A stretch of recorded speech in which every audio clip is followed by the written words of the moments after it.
Hello friends. Imagine this. You're sitting in your living room on a quiet spring evening in 1970. The black and white TV glows in the corner, flickering with images of war in Vietnam, political protests, and a nation in turmoil. The music of the Beatles has just ended, forever. A decade of peace, love, and rebellion is giving way to something darker, more uncertain. But outside that storm, on the launch pads of Florida, another story is unfolding. It's one of courage, brilliance, and danger. The story of a mission that began with routine, and ended as one of the most remarkable survival stories in human history. This is Apollo 13. And you're watching RivoTV. By 1970, the moon wasn't news anymore. Apollo 11 had stunned the world when Neil Armstrong left that historic footprint in lunar dust. Apollo 12 proved it wasn't a one-time miracle.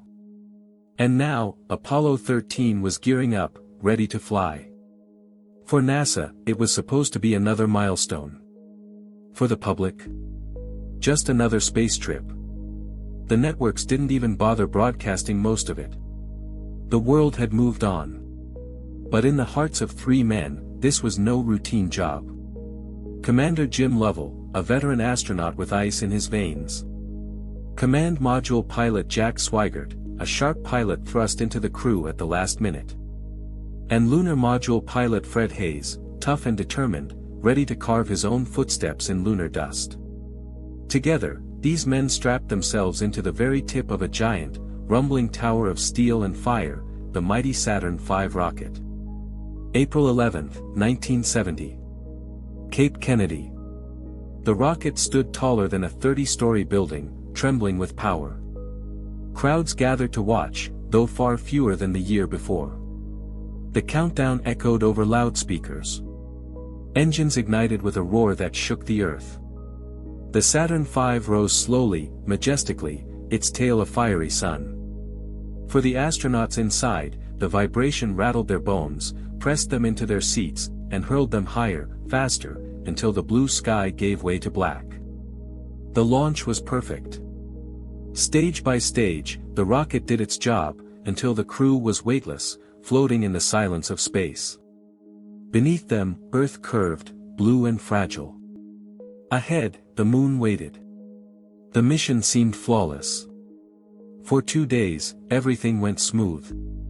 The astronauts adjusted to life in zero gravity, performed system checks, and even joked with mission control in Houston. At one point, Jack Swigert radioed down, half laughing, half serious, "Hey, I forgot to file my income taxes." The ground crew promised to help him out. Laughter rippled in mission control. It felt easy. It felt safe. They even filmed a broadcast, giving Earth a tour of their floating home. But no TV networks aired it. America wasn't watching. Not yet. Then came April 13th. A Tuesday. Just after 9 p.m. Houston time. The astronauts had finished their routine tasks. The voice of Capcom Jack Luzma floated up from mission control. 13, we've got one more item for you, when you get a chance. We'd like you to stir up your cryo tanks. It was nothing unusual. Inside the spacecraft, oxygen tanks sat frozen solid. Stirring them kept the sensors accurate. Swigert reached over and flipped the switch. A second later, the universe changed. A dull, heavy bang tore through the ship. Not a crack, not a rattle, a deep metallic thud that shook every bolt, every rib, every man. Warning lights exploded across the control panels. Alarms shrieked. The astronauts froze, stunned, then scrambled. Something was very wrong. "Houston, we've had a problem," Swigert's voice came over the radio, calm but sharp. Moments later, Jim Lovell repeated it, steady but grave, "Houston, we've had a problem." Out the window, Lovell saw something surreal, almost beautiful. A sparkling white cloud, shimmering against the black of space, drifting away from their ship. At first, it looked like ice crystals. Then the truth hit like a hammer. It was oxygen. Their lifeblood, venting into the void. Mission Control couldn't believe it. The data pouring in looked impossible, power failing, oxygen dropping, systems collapsing. Engineers thought it was a sensor glitch. But the crew's voices left no doubt. The Odyssey, their command module, was dying. One oxygen tank had exploded, tearing open the other. Without oxygen, fuel cells that generated electricity and water shut down. The lights dimmed. The air grew thin. Water vanished. Batteries drained. In minutes, the spacecraft had gone from a sleek, unstoppable machine to a crippled, suffocating coffin. This was no longer about science, or exploration, or lunar glory. This was survival. 3 men, 200,000 miles from home, trapped in a broken ship, racing away from Earth. Could they ever come back? In Houston, chaos threatened to break loose. Dozens of flight controllers shouted at once, data scrolling across their consoles faster than they could read. But at the center of the storm stood Flight Director Gene Kranz. Short, square-shouldered, with a flat-top haircut and the steel resolve of a general. His voice cut through the noise. Orders, clear and calm. Control returned. The fight was on. First decision, save the command module for later. It was ruined now, but they would need it for re-entry. Its batteries held just a few drops of power. They shut it down completely, leaving it dark and frozen, preserving it for the final plunge home. Next, move the crew. Their lifeboat was attached below them, the lunar module, Aquarius. Built like a fragile spider, Aquarius was never meant to carry 3 men for 4 days. It was designed for 2 men, for 2 days, on the surface of the moon. But it was all they had.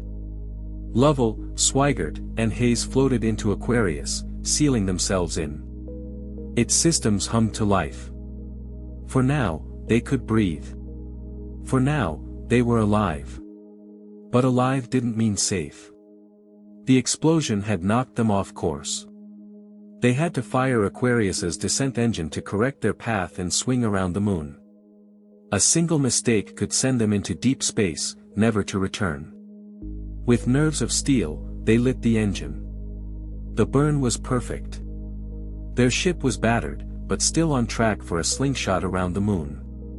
And so, Apollo 13 sailed on, farther from Earth than any humans had ever gone, 248,000 miles away, the farthest distance in human history. Lovell stared at the moon below them, its gray craters bathed in sunlight, so close he could almost touch it. They were supposed to land there, to explore tomorrow. Now, it was just a reminder of what they had lost. Behind them, Earth was a tiny blue marble, impossibly far. Between the 2 worlds, 3 men clung to life inside a machine never designed for this task. And the fight had only just begun. The cold crept in quickly. With power rationed, heaters shut down. The temperature dropped close to freezing. Moisture collected on every surface, dripping from walls, fogging instruments. The astronauts shivered in their suits, breath visible, fingers stiff. Sleep was almost impossible.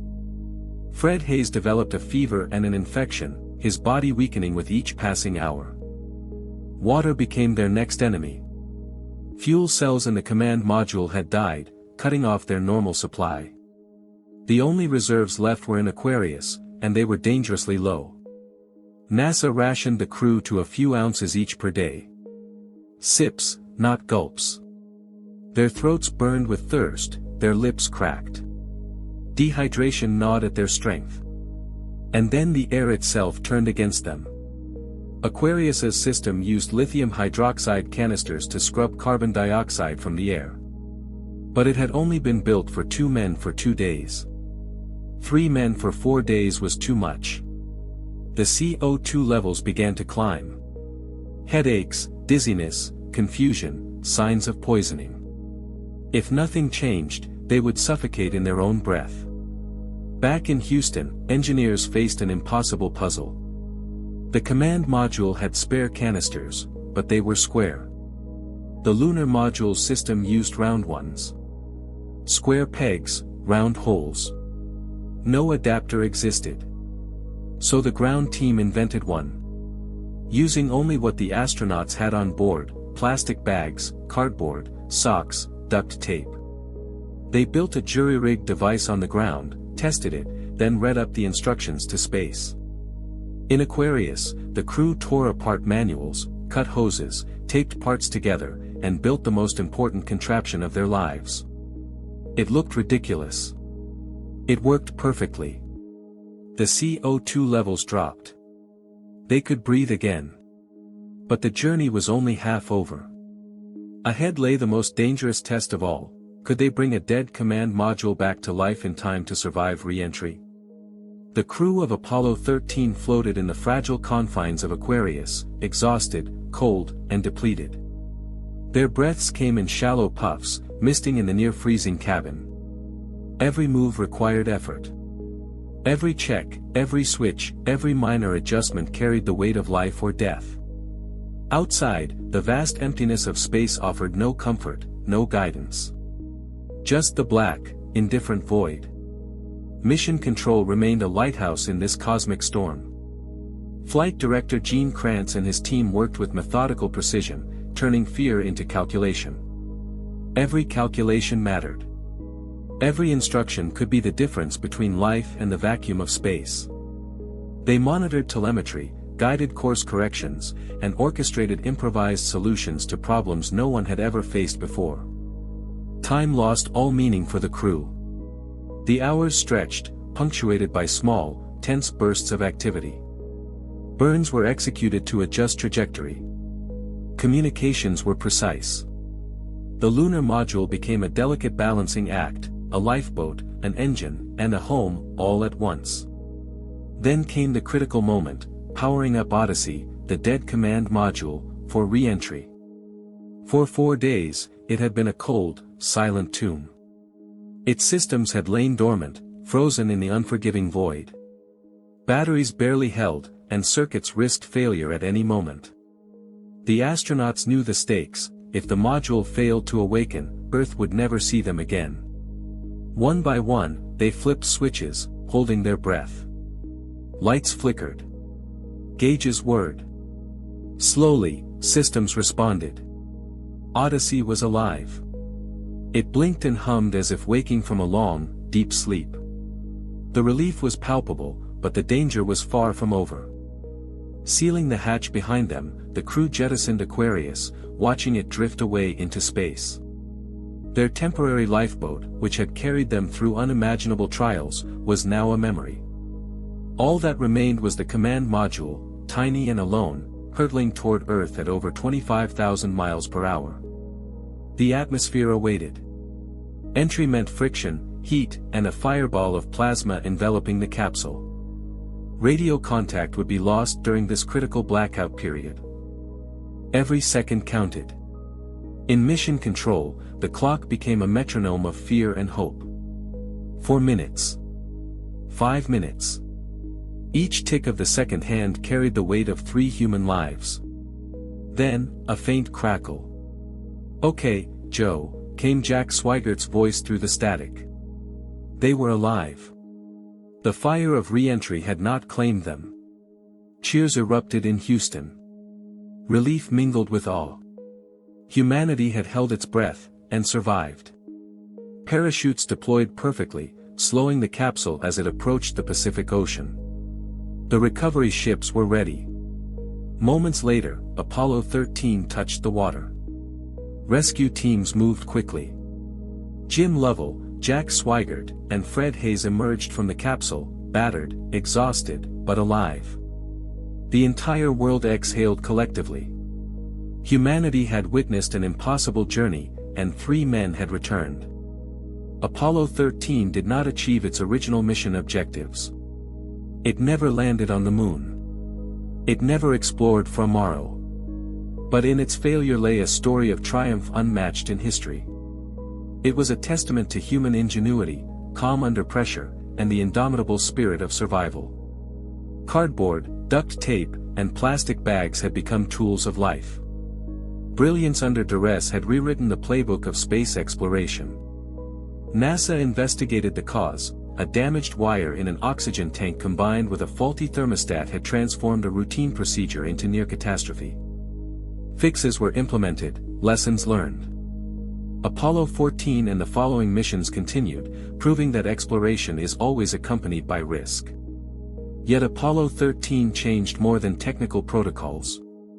It reminded the world of the fragility of human life, the courage required to face the unknown, and the value of teamwork when disaster strikes.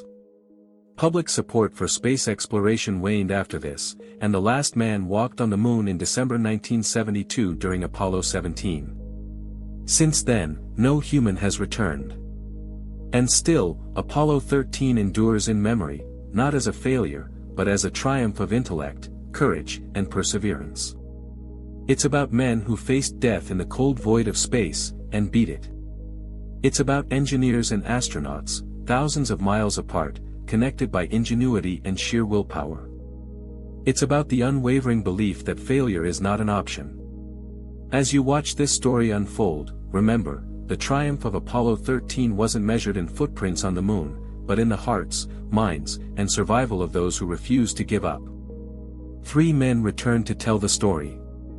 The world listened. Humanity celebrated. And this story, this incredible human achievement, is brought to you by RivoTV. Remember, it is not always the destination that defines greatness, but the courage, intellect, and perseverance shown along the journey. From the launch pad to the moon's shadow, from near disaster to miraculous survival, Apollo 13 remains one of the most extraordinary stories ever told. And now, you've experienced it with us, in the way it was meant to be told, human, dramatic, and unforgettable. So next time you look up at the moon, remember the names Jim Lovell, Jack Swigert, and Fred Haise.